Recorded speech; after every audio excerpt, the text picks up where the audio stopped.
Këtë të diel të tretë pas Pashkës, kujtohet mrekullia e shërimit të një të paralizuari nga Zoti Krisht.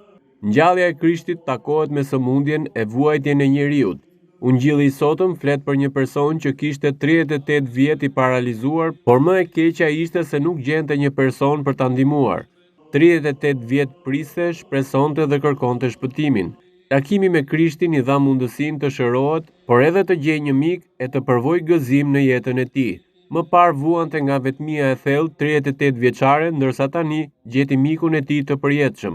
Zoti Jezu Krisht nuk i mban për vete dhuratat, fuqinë dhe mundësinë për mrekulli dhe shoqëri, por i transmeton tek ata që besojnë tek ai.